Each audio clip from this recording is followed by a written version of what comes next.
Honestly, the biggest danger in watching this movie is that when you drive back home from the theater, you're gonna be really, really tempted to speed.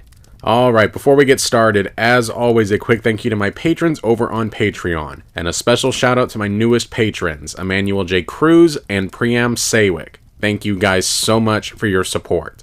If you enjoy the content I make and would like to offer your support, then for as little as $1 a month, you can get your name listed right here at the start of every video. Link to that is in the description below.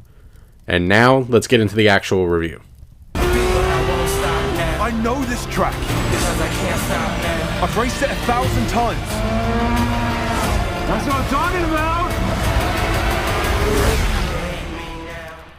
Gran Turismo is a video game adaptation that is also the true story of Jan Mardenborough, a British gamer who became a professional race car driver.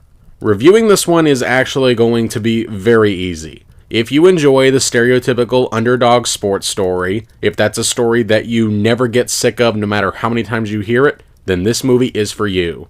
Because this movie follows that formula to a T. Young kid clashing with his parents over his dream?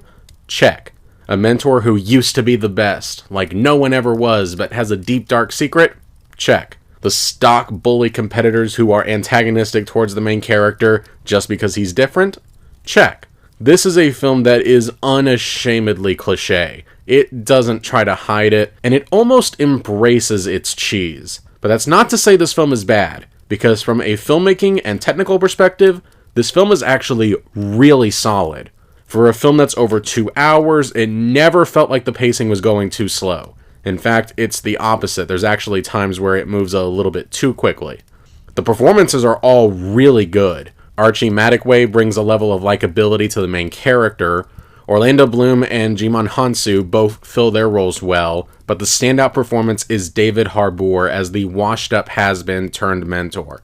It may be an archetype, but Harbour manages to make that archetype his own. He's an actor who just continues to impress me. But what makes this film truly stand out among the others in this genre is its visual identity. The decision to use video game mechanics to show what the protagonist is thinking at any given moment was an excellent idea. For example, at one point when he has to evade the police, he's given a Police Avoidance Award. Or during any of the big races during the exterior shots, it'll use a label to pinpoint which one is Jan and in what place he's in.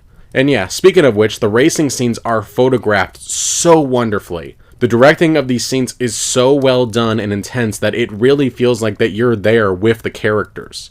This movie is more or less a dream come true for people that love old-fashioned racing movies.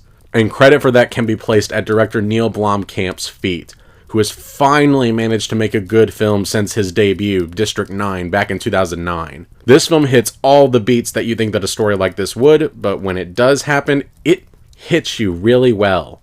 The film's emotional beats do manage to hit hard, and I was surprised at how much this film actually made me feel. Sure, the film may be predictable, but even if you know how the real-life story ends, it still manages to build up the tension and build up the intensity.